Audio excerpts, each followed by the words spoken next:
Hello बच्चों। हम अग्निवीर के लिए फिजिक्स पढ़ रहे थे और फिजिक्स में हमने 3 चैप्टर कंप्लीट कर लिए थे, जिनमें हमारा पहला चैप्टर था मोशन, जिसमें हमने गति के बारे में और विरामावस्था के बारे में जानकारी ली थी। उसके बाद में हमारा सेकंड चैप्टर था मैटर। मैटर में हमने पढ़ा था कि पदार्थ क्या होता है और कैसे होता है। उसके बाद में हमने पढ़ा था जनरल प्रॉपर्टीज ऑफ मैटर, यानी कि पदार्थ के सामान्य गुण। बच्चों, आज हम शुरू करने वाले हैं वर्क, पावर और एनर्जी। वर्क, पावर और एनर्जी में हम कार्य, ऊर्जा और शक्ति के बारे में बात करेंगे। ऊर्जा और शक्ति को समझेंगे।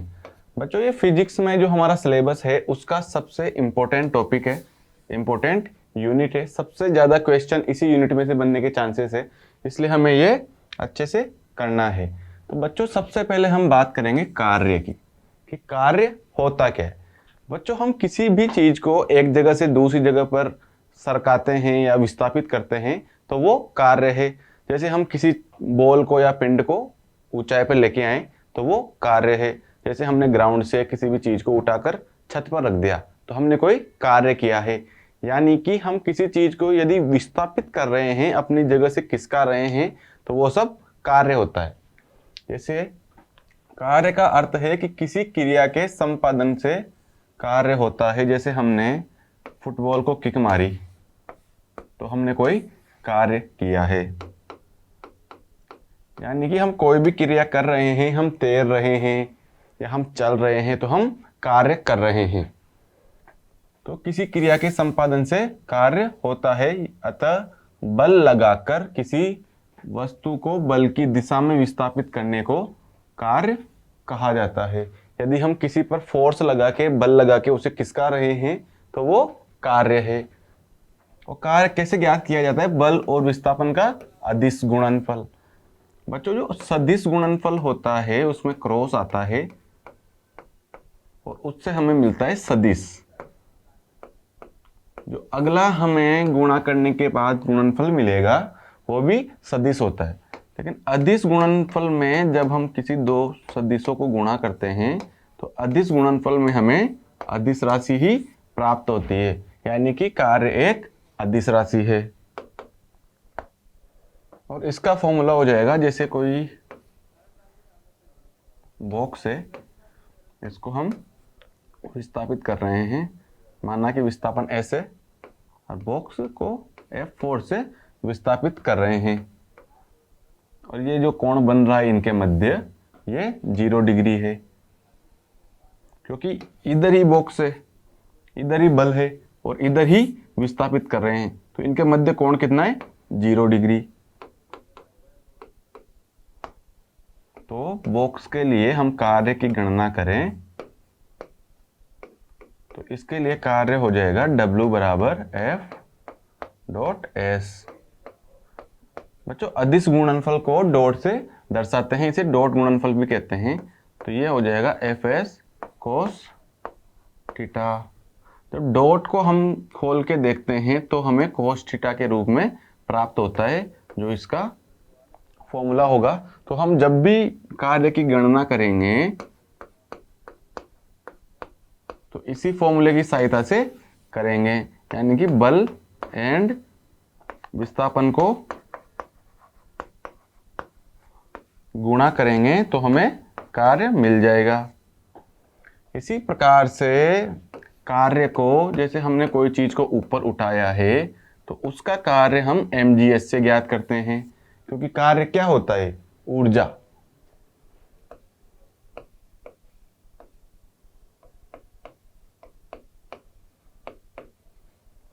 कार्य करने की क्षमता ही ऊर्जा होती है। तो जब हम किसी चीज को उठाने के लिए कार्य निकालेंगे तो वो mgs से निकालेंगे।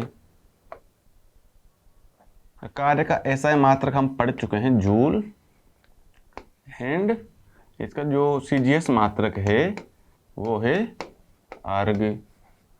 इसी प्रकार से CGS मात्रक हो गया, और 1 जूल बराबर 10⁻7 अर्ग होता है।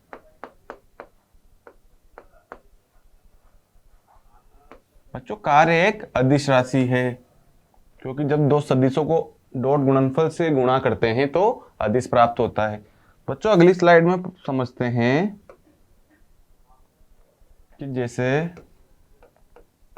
W हमें ज्ञात करना है, तो जैसे कोई पिंड है या कोई वस्तु है, इसको यदि हम इधर फोर्स लग रहा है उधर की साइड ही विस्थापित करेंगे और इनमें जो थीटा है वो 0 डिग्री है, तो कार्य क्या होगा, एफ एस कोस 0 डिग्री, यानी कि एफ डॉट एस बराबर डब्लू। हमें कार्य कितना मिलेगा, एफ एस के बराबर। उसी प्रकार से यदि इनके मध्य 90 डिग्री है तो कोस 90 कितना होता है, 0, तो हमें कार्य कितना मिलेगा। यदि कार्य कर रहे हैं हम और उसमें जो विस्थापन सदिश है, विस्थापन का जो सदिश है और जो बल का सदिश है उनके मध्य में कोण 90 डिग्री है, तो हमें कार्य 0 प्राप्त होगा। इसी प्रकार से इसकी तीसरी कंडीशन होगी कि जब उनके मध्य 180 डिग्री का कोण होगा तो हमें कार्य ऋणात्मक प्राप्त होगा, क्योंकि कोस 180 डिग्री कितना होता है, -1। यानी कि हमें यह पता चला कि यदि हम इधर विस्थापन सदिश है उधर ही कार्य कर रहे हैं, उधर ही बल लगा रहे हैं, तो हमें प्राप्त होगा पॉजिटिव कार्य, क्योंकि कोस 0 डिग्री 1 होता है। उसी प्रकार से यदि जिधर विस्थापन सदिश है और हम बल दूसरी दिशा में लगा रहे हैं तो हमें प्राप्त होगा 0 कार्य, यानी कि इनके बीच का कोण 90 डिग्री हो जाएगा। इसी प्रकार से यदि हम फोर्स इधर लगा रहे हैं और विस्थापन दूसरी साइड पे हो रहा है तो हमें 180 डिग्री कोण मिलेगा और हमारा कार्य नेगेटिव में हो जाएगा। इस प्रकार से हमने जाना कि कार्य 3 प्रकार के हो सकते हैं। यदि उनके मध्य कोण 90 डिग्री होगा तो कार्य 0 होगा, उनके मध्य कोण 0 डिग्री होगा तो कार्य धनात्मक होगा, और उनके मध्य कोण 180 डिग्री होगा तो कार्य ऋणात्मक होगा। और जो वृत्तीय गति होती है बच्चों, यानी कि हम एक सर्कुलर पाथ में गति कर रहे हैं तो हमारे द्वारा किया गया कार्य 0 होगा, क्योंकि इसके हर राउंड के लिए विस्थापन का मान 0 होगा। हमने पढ़ा था कि पूर्ण चक्र के लिए विस्थापन कितना होता है, 0। तो जब हम यहाँ पे पहुंचेंगे तो हमारा विस्थापन 0 हो जाएगा, तो कार्य 0। फिर अगली बार दौड़ के आएंगे, यहाँ पे पहुंचेंगे, विस्थापन 0 तो कार्य 0। इसलिए वृत्तीय पथ में कार्य 0 होता है। बच्चों कार्य के बारे में हमने जान लिया है कि यदि विस्थापन जिस तरफ हम प्राप्त कर रहे हैं, यदि बल भी हम उसी प्रकार से लगा रहे हैं, उसी दिशा में लगा रहे हैं, और बल और विस्थापन एक ही दिशा में है, तो कार्य धनात्मक होगा। यदि हम जिधर बल लगा रहे हैं विस्थापन उसका उल्टा मिल रहा है, हम फोर्स इधर लगा रहे हैं, विस्थापन हमें दूसरी दिशा में मिल रहा है, तो कार्य ऋणात्मक होगा।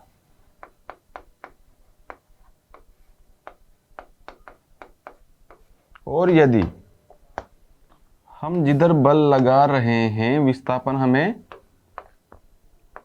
उसके लंबवत मिलता है, हम जिधर बल लगा रहे हैं विस्थापन उसके लंबवत हमें मिलता है, तो कार्य 0 प्राप्त होगा। इसी प्रकार से जैसे बल और विस्थापन एक ही दिशा में हो, जिधर बल है उधर ही विस्थापन मिले, तो हमें कार्य धनात्मक प्राप्त होगा। जैसे स्प्रिंग को खींचना, जैसे कोई स्प्रिंग होती है, यदि हम इसको खींचते हैं तो बल भी हम इधर ही लगा रहे हैं और विस्थापन भी, स्प्रिंग का विस्थापन भी इधर ही है, इसलिए जिस दिशा में हम बल खींच रहे हैं बल से, उसी दिशा में स्प्रिंग का विस्थापन है, हमें कार्य धनात्मक मिलेगा। इसी प्रकार से दूसरा एग्जाम्पल है कि किसी पिंड को व्यक्ति द्वारा पृथ्वी की सतह पर उठाना। बच्चों हम किसी चीज को उठा रहे हैं तो हम उसे विस्थापित कर रहे हैं ऊपर की साइड, और हम फोर्स भी ऊपर की साइड ही लगा रहे हैं, इसलिए कार्य धनात्मक होगा। जैसे कोई वस्तु है, हम इसे उठा रहे हैं तो हम फोर्स लगा रहे हैं ऊपर की साइड, और ये वस्तु भी ऊपर की ओर ही विस्थापित हो रही है, इसलिए दोनों की दिशा समान है। इनके बीच में कोण 0 डिग्री होगा और कार्य धनात्मक मिलेगा। जो इस टाइप के क्वेश्चंस आ जाते हैं कि विस्थापन और बल एक ही दिशा में हो तो कार्य कैसा होगा, धनात्मक या ऋणात्मक, तो ध्यान से पढ़िए। उसी प्रकार से ऋणात्मक कार्य की बात है। स्लाइड को क्या हो रहा है। ऋणात्मक कार्य की बात है कि यदि हम जिस दिशा में फोर्स लगा रहे हैं, बल लगा रहे हैं, हमें कार्य उसकी विपरीत दिशा में मिले, विस्थापन उसकी विपरीत दिशा में मिले, तो हम कहेंगे कि हमारा जो कार्य है वो ऋणात्मक है। जैसे बल और विस्थापन विपरीत दिशा में हो तो कार्य ऋणात्मक होगा। जैसे घर्षण द्वारा बल किया गया कार्य। बच्चों जो घर्षण होता है, जैसे कोई कार है,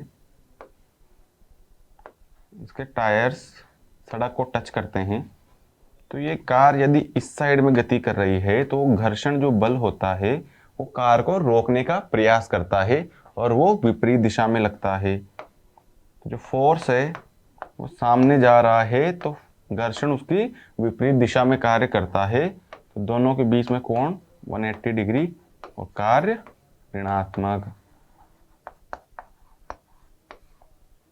इसी प्रकार से तीसरा है कि जब शून्य कार्य कब होगा। जैसे कोई कुली है,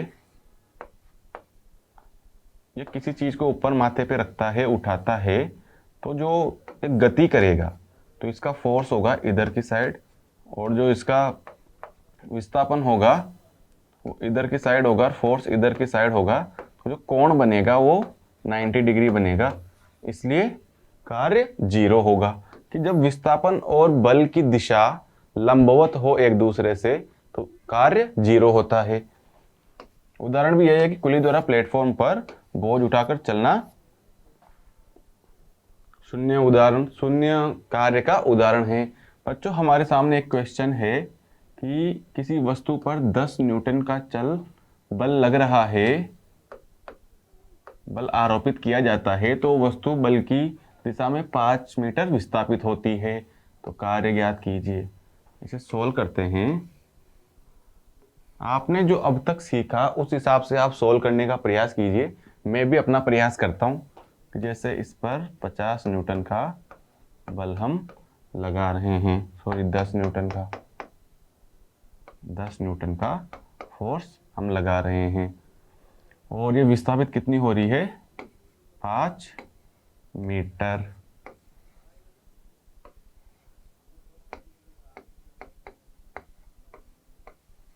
तो कार्य कितना होगा।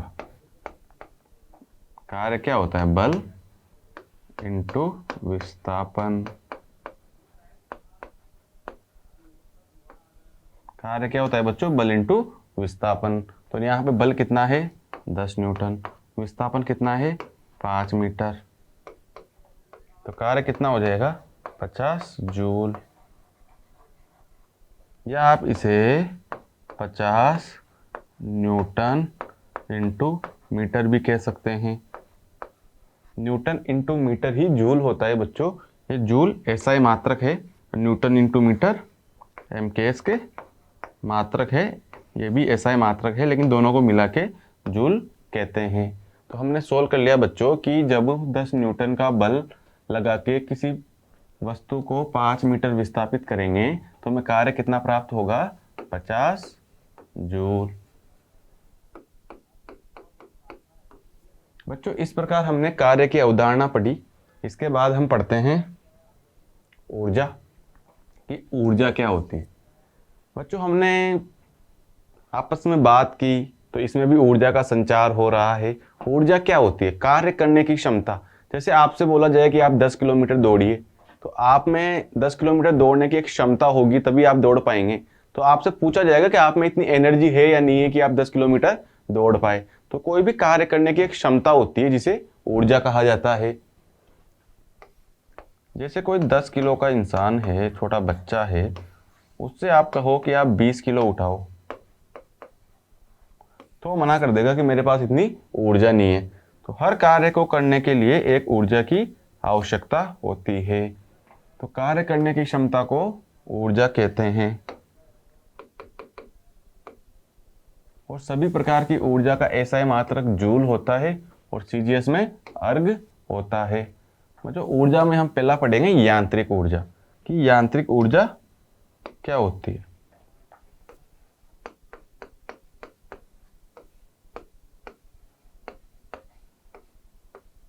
बच्चों यांत्रिक ऊर्जा होती है गतिज ऊर्जा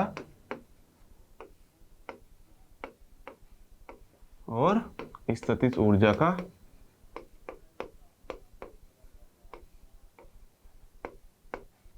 योग। बच्चों जब दोनों को जोड़ दिया जाता है, किसी वस्तु के लिए गतिज ऊर्जा और स्थितिज ऊर्जा को जोड़ दिया जाता है, तो हमें प्राप्त होती है टोटल एनर्जी, कुल ऊर्जा या आंतरिक ऊर्जा। तो यांत्रिक ऊर्जा क्या होती है? टोटल एनर्जी, गतिज ऊर्जा काइनेटिक एनर्जी और स्थितिज ऊर्जा को जब जोड़ दिया जाएगा तो यांत्रिक ऊर्जा हमें मिल जाएगी। और बच्चा गतिज ऊर्जा का पहला जो टॉपिक है, इसमें हम जानते हैं कि यदि कोई वस्तु गति कर रही है, जैसे कोई वस्तु है ये गति कर रही है, तो इसके पास क्या होगी? अपनी गतिज ऊर्जा होगी।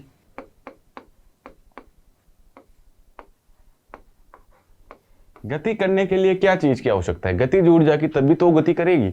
यदि कोई चीज रुकी हुई है तो उसमें होगी स्थितिज ऊर्जा, क्योंकि जब उसे हम स्वतंत्र अवस्था में लाएंगे तो ऑटोमेटिक गति करने लगेगी, अपने आप चलने लगेगी, इसलिए उसमें, क्योंकि उसमें स्थितिज ऊर्जा होती है।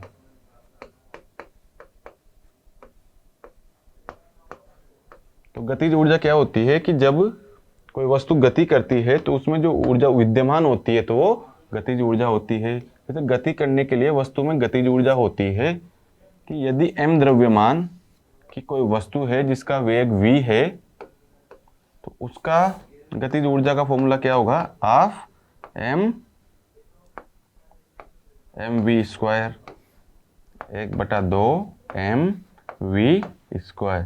यदि हमें दिया गया है कि कोई वस्तु है जिसका द्रव्यमान m है और उसका वेग v है, तो उसके लिए गतिज ऊर्जा कितनी होगी? 1/2 mv स्क्वायर, यानी कि द्रव्यमान इंटू वेग का स्क्वायर करेंगे और इसका आधा करेंगे तो हमें मिल जाएगी गतिज ऊर्जा। गतिज ऊर्जा बराबर क्या पड़ा बच्चों? द्रव्यमान इंटू वेग का स्क्वायर बटे 2, ये हो जाएगी इसकी गतिज ऊर्जा। बच्चों हमने पढ़ लिया कि mv स्क्वायर होता है गतिज ऊर्जा का फॉर्मूला। हमें क्या पता है कि P बराबर mv होता है? संवेग हमने पढ़ा था कि P बराबर mv होता है। तो बच्चों यहां से हम v की वैल्यू निकालेंगे, P में रख देंगे, तो क्या मिलेगा हमें? v is equal to P upon m। तो जब हम यहां पे v की वैल्यू रखेंगे तो हमारा हो जाएगा P square upon 2m। P square upon m, और इसको हम direct P square upon 2m लिख देते हैं। ये दो को हम यहाँ पे जोड़ देते हैं। इस प्रकार से हमें गतिज ऊर्जा के दो फॉर्मूले मिल गए कि एक तो होता है हाफ mv स्क्वायर और एक होता है P स्क्वायर अपॉन 2m, जहां पे m क्या है? द्रव्यमान, v क्या है बच्चों? वेग, और P क्या है? संवेग। बच्चों इस प्रकार से हमने समझा कि गतिज ऊर्जा क्या होती है। गतिज ऊर्जा, कोई भी वस्तु गति कर रही है तो उसके लिए जो चीज आवश्यक है, जो राशि आवश्यक है, उसे गतिज ऊर्जा कहा जाता है। बच्चों गतिज ऊर्जा के बारे में नोट हम पढ़ते हैं कि जैसे गतिज ऊर्जा का फॉर्मूला होता है 1/2 mv स्क्वायर, कि यदि किसी वस्तु का हम वेग बढ़ाएं तो गतिज ऊर्जा पे क्या प्रभाव पड़ेगा, बढ़ेगी। लेकिन कितना कितना बढ़ेगी बच्चों, क्योंकि ये स्क्वायर में है। तो यदि हम यहाँ पे 1 लिखेंगे तो गतिज ऊर्जा भी 1 रहेगी। लेकिन यहाँ पे हम 2 लिखे, अगर वेग को दुगना करें तो गतिज ऊर्जा 4 गुना बढ़ेगी। पूछो क्यों? क्योंकि यहाँ जब 2 का स्क्वायर होगा तो यहाँ 4 गुना बढ़ेगी काइनेटिक एनर्जी। जैसे हम इधर समझ लेते हैं कि कोई वस्तु है जिसका प्रारंभ में वेग v है, तो उसकी काइनेटिक एनर्जी 1/2 mv²। लेकिन उसका बाद में हमने वेग डबल कर लिया, तब काइनेटिक एनर्जी निकालते हैं m डबल करते ही 2v²। जब हम इसे पाएंगे तो हमारे पास आएगा 4v²। यहाँ 1 गुना है बच्चों, यहाँ पे 4 गुना हमें मिलता है। इसलिए लिखा हुआ है कि जब किसी वस्तु का वेग बढ़ाते हैं तो गतिज ऊर्जा भी बढ़ती है। गतिज ऊर्जा बढ़ाएंगे तो वेग भी बढ़ेगा। इसी प्रकार से यदि द्रव्यमान को दुगना कर दिया जाए, फॉर्मूला होता है mv²। यदि द्रव्यमान को दुगना करेंगे तो गतिज ऊर्जा भी डबल हो जाएगी, क्योंकि इनमें संबंध कैसा है, समानुपाती। यदि इधर डबल करेंगे तो गतिज ऊर्जा भी डबल हो जाएगी। लेकिन जो काइनेटिक एनर्जी, गतिज ऊर्जा और वेग में संबंध है, वो है बच्चों वर्ग का। यदि इधर 1 बढ़ाएंगे तो 1 बढ़ेगा, इधर 2 बढ़ाएंगे तो ये 4 गुना होगी, इधर 3 बढ़ाएंगे तो ये 9 गुना होगी। ठीक है बच्चों, आपको समझ में आ रहा है कि वेग और काइनेटिक एनर्जी स्क्वायर के समानुपाती होती है। इसी प्रकार से यदि हम 2 गुना करेंगे, 2 गुना करने पर गतिज ऊर्जा 4 गुना हो जाएगी। अब इसके उदाहरण देख लेते हैं बच्चों। उदाहरण इस प्रकार है कि जैसे जमीन पर दौड़ता हुआ लड़का गतिज ऊर्जा का उदाहरण है। बच्चा दौड़ रहा है, गति कर पा रहा है, निश्चित ही उसमें गतिज ऊर्जा होगी। इसी प्रकार से दूसरा उदाहरण है चलती हुई बस या ट्रेन, चल रहे हैं तो गतिज ऊर्जा है। आंधी में टीन का उड़ना गतिज ऊर्जा का उदाहरण है। जैसे कोई हथौड़ी है, उससे हम कील को मार रहे हैं, तो ये गतिज ऊर्जा के संचार के कारण ही कील सतह में धंस जाती है। तो ये भी गतिज ऊर्जा का उदाहरण है। तो जैसे कोई वस्तु है जिसका वेग 5 मीटर पर सेकंड है, यानी कि 5 मीटर पर सेकंड हमें दिया हुआ है, और इसका वेग दिया हुआ है, और इसका वजन कितना है, 22 किलोग्राम। यानी कि क्वेश्चन दोबारा पढ़ते हैं कि 5 मीटर पर सेकंड गति से गतिशील 22 किलो की वजन वाली वस्तु की गतिज ऊर्जा हमें ज्ञात करनी है। तो बच्चों हमने फॉर्मूला क्या पढ़ा गतिज ऊर्जा का, 1/2 mv²। गतिज ऊर्जा को काइनेटिक एनर्जी कहते हैं, इसलिए के से दर्शा देते हैं।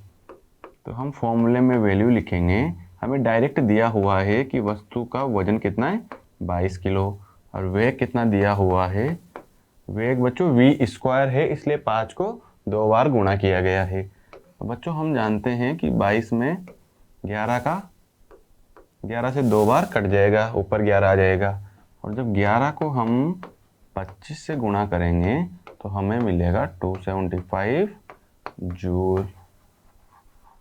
यानी कि यदि कोई वस्तु 5 मीटर पर सेकंड से गति कर रही है और उसका वेट है 22 किलोग्राम, तो उस कितना कार्य करेगी, 275 जूल। इसी प्रकार से हमारा अगला क्वेश्चन होगा कि 20 किलोग्राम भार की एक वस्तु को 2 मीटर की ऊंचाई तक उठाने में उस वस्तु पर गुरुत्वाकर्षण बल के द्वारा कितना कार्य किया जाएगा। बच्चों कार्य का फॉर्मूला हमने पढ़ा था Fs cos थीटा, या फिर F.S, या फिर एक फॉर्मूला और होता है mgh। ये भी हमने पढ़ा था कि जैसे वस्तु को यदि गुरुत्वाकर्षण बल की सहायता से हम ऊपर उठा रहे हैं और h ऊंचाई तक उठा रहे हैं, तो उसके लिए कार्य कितना होगा बच्चों, mgh। तो बच्चों यहाँ पे यही वाला फॉर्मूला लगेगा कि कार्य बराबर mgh। तो हमें क्या दिया हुआ है बच्चों, भार कितना है, 20 किलोग्राम। जी बच्चों हमें पता होता है ये कि 10 होता है। उसके अलावा ऊंचाई कितनी है 2 मीटर, h हमें दिया हुआ है 2 मीटर।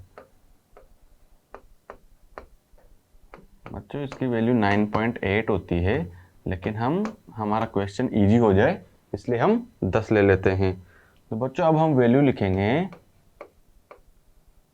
कि हमें m दिया हुआ है 20, g होता है 10 और मीटर कितना 2 मीटर, यानी कि 200 इंटू 2 400 जूल। कि यदि हम 20 किलोग्राम की वस्तु को गुरुत्वीय त्वरण की सहायता से यदि 10 मीटर तक 2 मीटर तक ऊपर उठाते हैं तो हमें कितना कार्य करना पड़ेगा 40 जूल। तो बच्चों आज की क्लास में हमने पढ़ा ऊर्जा और कार्य के बारे में, और हमने गतिज ऊर्जा भी कंप्लीट कर लिया। इसी प्रकार से हम आगे पढ़ते रहेंगे और आपको अच्छी सलाह देते रहेंगे, शिक्षा देते रहेंगे। और इसी प्रकार से आप यदि आंकिक प्रश्न भी करना चाहते हो इसके, आप जिसकी तैयारी कर रहे हो अग्निवीर टेक्निकल के लिए, उसके आंकिक प्रश्न भी हम कक्षा के साथ साथ करा रहे हैं। कि जो हमारा यूनिट का लास्ट लेक्चर होता है, उसमें हम सारे आंकिक प्रश्न करवाते हैं जो भी टॉपिक से रिलेटेड होते हैं, यूनिट से रिलेटेड होते हैं। तो आप इसी प्रकार से बने रहिए और अपनी अग्निवीर की तैयारी को दृढ़ कीजिए। जय हिंद, जय भारत।